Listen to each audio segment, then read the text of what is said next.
یوم کپور پر طوفان الاقصی نے گولائت کا غرور توڑ ڈالا۔ اسرائیلی کیلنڈر پر سب سے بڑی عید قومی چھٹی کے طور پر منائی جاتی ہے۔ اسے ہیبرو زبان میں یوم کپور کہتے ہیں، یعنی ایسی فتح جب دشمن کا غرور خاک میں ملا دیا گیا ہو۔ 7 اکتوبر 2023 بروز ہفتہ اسرائیلی کیلنڈر کی اسی عید کا دن تھا۔ اگر ہم 19ویں صدی کے آغاز میں جائیں تو اس وقت خاموش فلموں کا دور تھا۔ مغرب کی فلم انڈسٹری امریکہ اور انگلینڈ تک محدود تھی۔ ان دونوں ممالک میں جو خاموش فلمیں بنتی تھیں ان میں اسرائیل کے ریمبو کو گولائت بنا کر پیش کیا گیا، جو ایک مہذب قبیلے کا نوخیز جنگجو ہے۔ گولائت کا مقابلہ فلسطین سے ہے، جو غیر مہذب اور جنگلی غاروں میں رہنے والا ہجوم ہے، تہذیب سے کٹا ہوا، انتہائی بزدل۔ اس موضوع پر ابھی گوگل کریں تو آپ کو لا تعداد پروپیگنڈا فلمیں ملیں گی جس کا پہلا مقصد پوری دنیا سے یہودی آباد کاروں کو فلسطین کی زمینوں پر قبضے کی طرف مائل کرنا تھا۔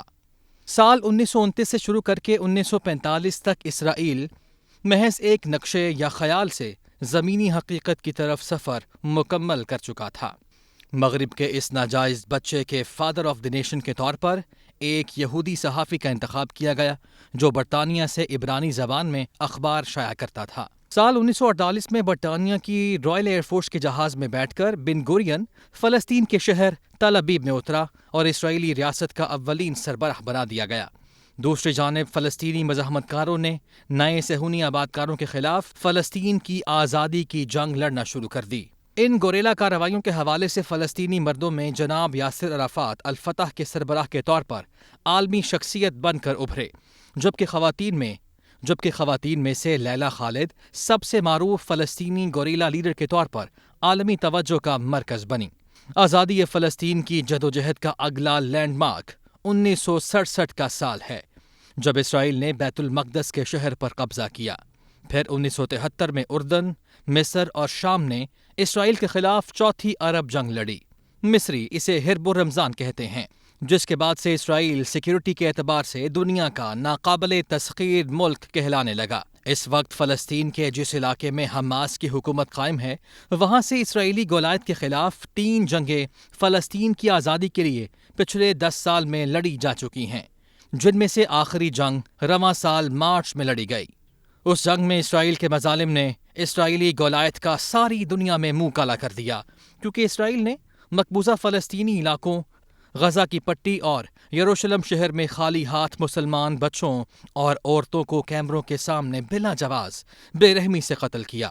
اس جنگ کا ایک خاص پہلو یہ بھی تھا کہ پہلی بار سوشل میڈیا نے مغرب کے متعصب مین سٹریم میڈیا کی بالادستی اور منوپلی کا جنازہ نکال کے رکھ دیا۔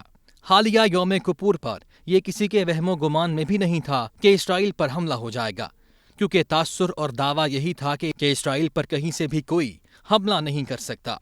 سپیریئر ٹیکنالوجی کے بلبوتے پر صہیونی اسرائیلی لیڈرز کا کہنا تھا کہ اسرائیل امپریگنیبل اور امپینیٹریبل ریاست بن چکا ہے۔ خاص طور پر غزہ کی پٹی مغربی کنارے پر اسرائیل نے 10-11 ماہ میں اندر جا کر جو بے رحمانہ حملے اور انتقامی عسکری کارروائیاں کیں اور فلسطینی شہری قتل کیے، ان کے بعد تاثر یہی بنایا گیا کہ فلسطینی مزاحمت کی کمر توڑ دی گئی ہے، مگر 2 دن پہلے ہفتے کی صبح ناقابل تسخیر ہونے کا سارا بھرم بھگ سے اڑ گیا۔ مغربی میڈیا نے اسرائیل پر فلسطینی مزاحمت کاروں کے حملے پر جو سرخیاں جمائیں ان میں سے چند یوں ہیں۔ سال ہا سال بعد فلسطینی مزاحمت کاروں نے اسرائیل کے اندر زمینی، فضائی اور بحری حملہ کر دکھایا۔ ایک اور سرخی میں کہا گیا، اسرائیل فلسطینیوں کے سرپرائز پر حیران اور ہکا بکا رہ گیا۔ فلسطین کی آزادی کے متوالوں نے اسرائیل کے اندر جو حیران کن الاقصی طوفان آپریشن کیا، اس کے چند ناقابل یقین پہلو یہ ہیں۔ پہلا، آزادی پسند فلسطینیوں کی جانب سے 7,000 سے زائد راکٹ آدھے گھنٹے سے بھی کم وقت میں برسائے گئے۔ اس طرح اسرائیل کے اندر مقبوضہ فلسطین کے علاقوں میں پہلی بڑی جنگ شروع ہے، جسے مختلف سوشل میڈیا سائٹس اور ٹی وی چینلز ہفتے اور اتوار کے درمیان پوری رات لائیو دکھاتے رہے۔ صرف ہفتے کے دن 300 سے زائد اسرائیلی اس جنگ میں مارے گئے اور 250 سے زائد فلسطینی شہری اس جہاد میں شہید ہوئے۔ عالمی انگریزی نیوز ایجنسیز اور اخباروں کے مطابق یہ جنگ اسرائیل کے اندر 25 سے زیادہ مقامات پر لڑی جا رہی ہے، جس میں اسرائیل کے 4 ملٹری ایئر بیس بھی شامل ہیں۔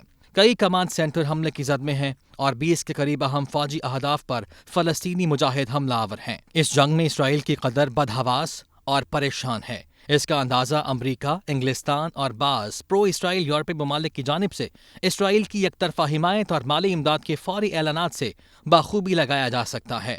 الاقصی آپریشن کا دوسرا ناقابل یقین پہلو، حماس کے لیڈر نے ویسٹ بینک اور عرب ممالک سے اس جدوجہد میں عملی طور پر شامل ہونے کا مطالبہ کیا۔ حماس کے ڈپٹی چیف نے دعویٰ کیا ہے کہ انہوں نے اسرائیلی فوج کے جو 70 سے زائد لوگ پکڑے ہیں ان میں جرنیل بھی شامل ہیں۔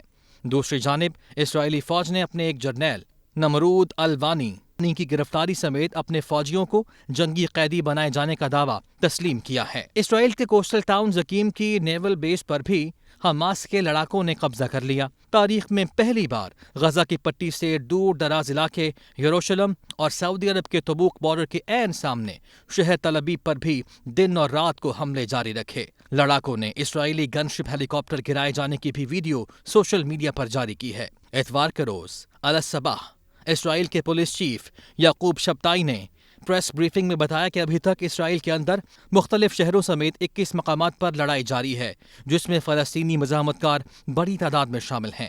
ایک خبر رساں ایجنسی کے رپورٹرز نے گواہی دی ہے کہ انہوں نے غزہ میں مقبوضہ اسرائیلی ٹینک اور مقبوضہ اسرائیلی بختربند گاڑیاں حماس کے مجاہدوں کے زیر استعمال دیکھی ہیں۔ قصہ مختصر، فلسطین پر اسرائیل کا ناجائز قبضہ کبھی بھی حتمی ہے نہ مستحکم۔ حضرت اقبال آج ہوتے تو اپنے اس شعر پر سرشار ہوتے۔ اٹھا ساقیہ پردہ اس راز سے، لڑا دے ممولے کو شہباز سے۔